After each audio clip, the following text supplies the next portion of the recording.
Bonjour à toutes et à tous, ou bonsoir. Aujourd'hui, je vais vous parler du tatouage dans la Bible. Pour ça, je vais faire un peu d'histoire. Le tatouage date de à peu près 2000 ans avant Jésus-Christ. Cette pratique était coutumière chez les musiciens, les artistes et les danseuses du Moyen-Orient égyptien. Comme le prouve l'analyse de certaines momies de l'époque. Les Grecs et les Romains les utilisaient pour marquer leurs esclaves, ce qui permettait de les identifier en cas de fuite. Donc, le tatouage n'est pas toujours volontaire. Donc, pour marquer les esclaves, et aussi, rappelez-vous l'histoire des camps nazis où les juifs ont été numérotés, tatoués. Voilà. Donc, on trouve plusieurs types de tatouages, les tatouages involontaires et alors les tatouages qu'on pourrait appeler des tatouages ornementaux. Ils sont magiques ou religieux. Ils sont ou représentatifs d'animaux ou représentatifs de décors. Au Japon, par exemple, il y a des tatouages spéciaux pour certains samouraïs et pour certaines mafias.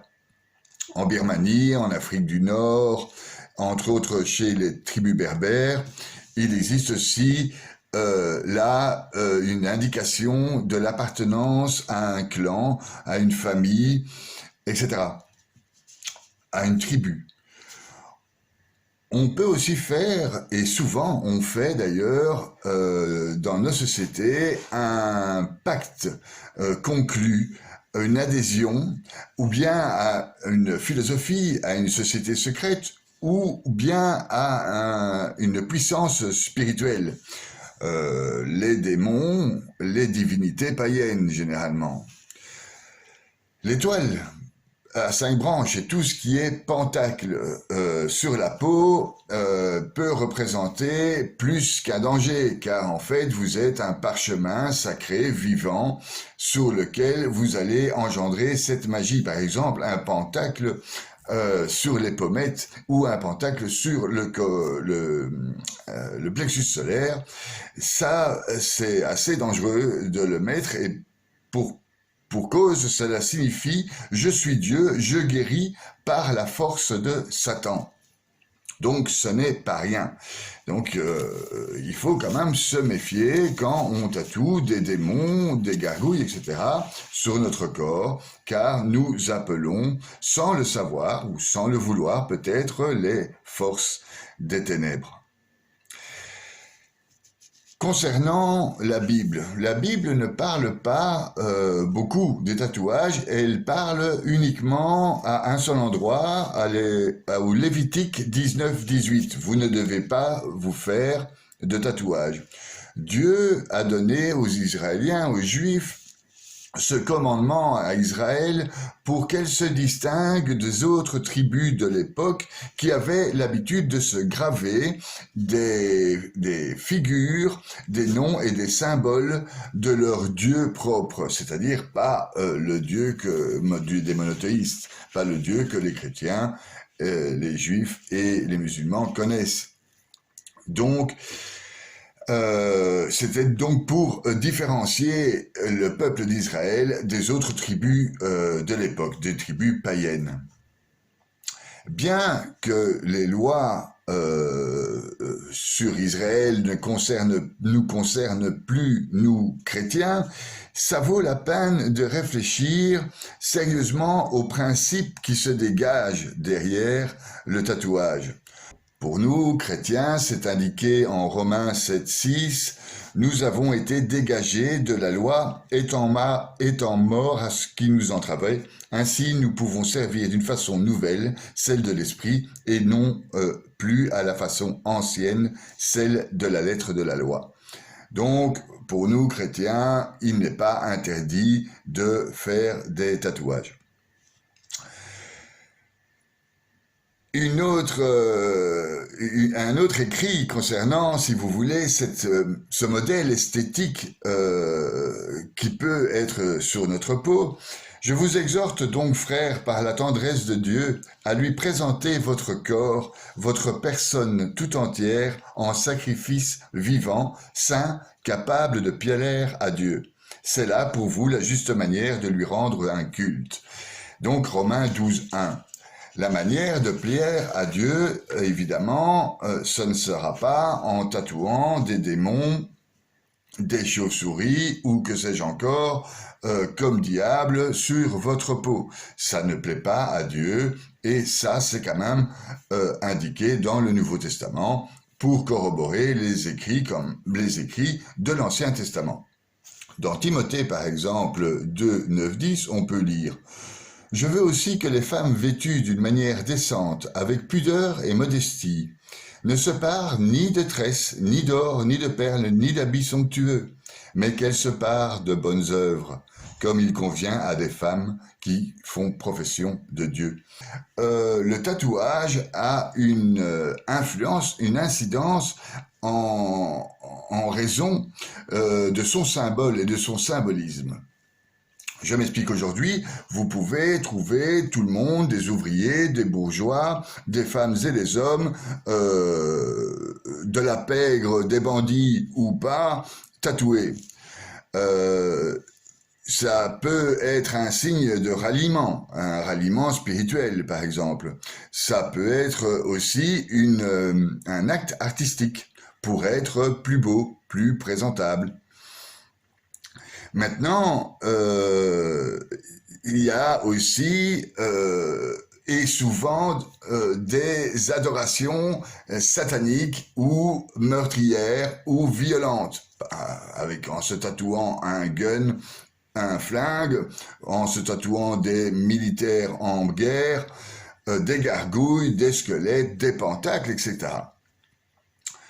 Pour l'approche biblique du tatouage, vous ne ferez point d'incision dans votre chair pour un mort et vous n'imprimerez point de figure sur vous, je suis l'Éternel, c'est en Lévitique 19. Cette interdiction que fait l'Éternel a pour objectif de garder Israël dans la sainteté. En effet, Dieu veut que son peuple soit saint et ne s'égare pas comme les autres peuples.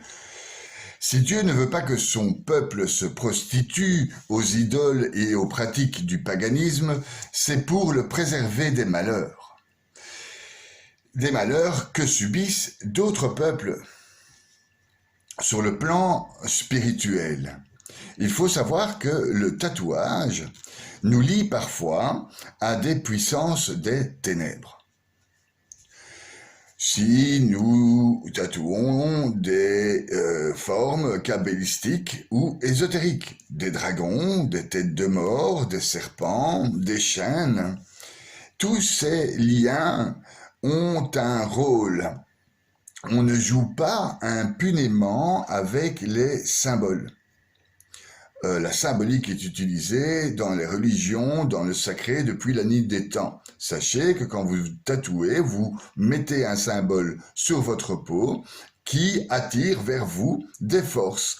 Donc le tatouage et le symbole qu'a votre tatouage a une énorme importance par rapport à l'attraction de ces forces spirituelles, démoniaques ou non.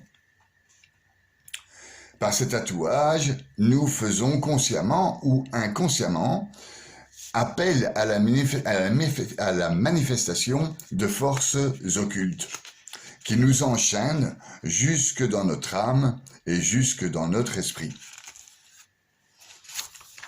Soulignons encore ce fait de ces forces occultes et de ce malin qui nous pourchasse alors qu'on se pique la peau. On croit parfois qu'après un ou deux petits tatouages, on pourra s'arrêter quand on le voudra et en rester là.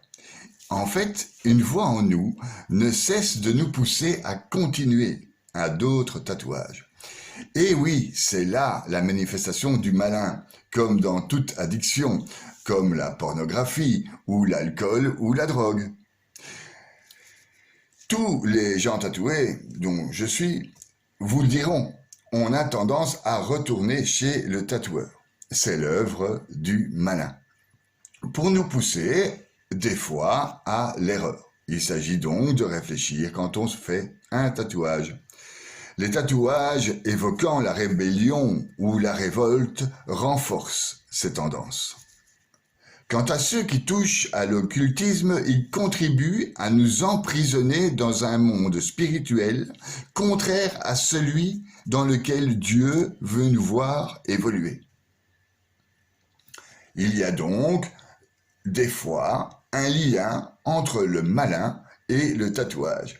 Il y a même toujours un lien entre le malin et le tatouage dans le sens de l'addiction. Rappelle-toi ceci, notre corps contient notre cerveau et contient notre esprit. Il contient aussi ton âme, qui est le temple du Saint-Esprit. Ces trois structures de notre corps, âme, esprit et corps, matière, dans cette vie sont liées. Évidemment, nous ne pouvons pas séparer notre âme de notre esprit, de notre corps. On peut perdre l'esprit en ayant fait un mauvais tatouage, une gargouille ou un satan, ou un pentacle. On peut avoir perdu l'esprit. Perdre l'esprit, c'est une chose, mais perdre l'âme, si tu rends l'âme, tu meurs. Si tu invoques sur ta peau des forces des ténèbres, ton âme en pâtira, et ça, c'est certain. Pour ma part, c'est purement personnel. Je considère, comme les Japonais, que les tatouages que je porte sur mon corps est l'image de mon histoire, me représente mes idées. C'est même pire que ça. Quand je fais un tatouage, d'abord, je le réfléchis longuement. Ensuite, je vais chez le tatoueur, quelqu'un d'extérieur, donc dans la matière, dans le monde, qui va me tatouer sur la peau. D'abord, l'encre rentre dans la peau. Ensuite, le symbole même représenté vous rentre dans la peau. Et c'est bien des années plus tard que vous intégrez réellement votre tatouage. Il rentre dans votre âme. Vous intégrez donc les symboles que vous dessinez sur votre peau, dans les profondeurs de l'âme. C'est pour cela qu'il m'est interdit d'invoquer les forces du mal ou de mort sur ma peau. Je suis un parchemin vivant.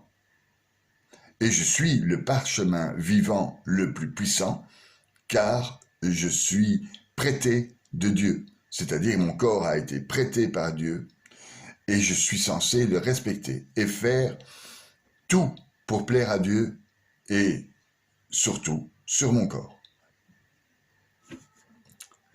J'en ai fait l'expérience mystique. J'ai moi-même un tatouage magique thaïlandais sur le torse. J'ai moi-même une croix sur le bras. J'ai moi-même un chapelet, etc. Eh bien, tous les symboles qui sont inscrits sur mon corps, je les ai intégrés à force de vivre avec. J'ai un Bouddha, etc. J'ai intégré Bouddha au moment où je l'ai tatoué, je savais que c'était Ganesh, mais c'est bien des années plus tard, et aujourd'hui, je l'intègre encore. Mon tatouage rentre dans mon âme. J'en ai fait l'expérience mystique, je vous le disais. J'étais avec une personne tatouée. Je ne faisais pas attention à ces symboles de tatouage. Cette personne était, soi-disant, la grande représentatrice bonne de la bonté et de l'amour. Elle faisait tout par amour, dans une lumière divine. Ses bras étaient couverts de têtes de mort, de ronces, de chauves-souris, d'araignées, de pentacles et de gargouilles. Adepte de la nécromancie, de la médiumnité à 2 balles, de l'astrologie, des oracles. Quand j'ai vu ce que cette personne était capable de faire comme mal, et le mal qui était en elle,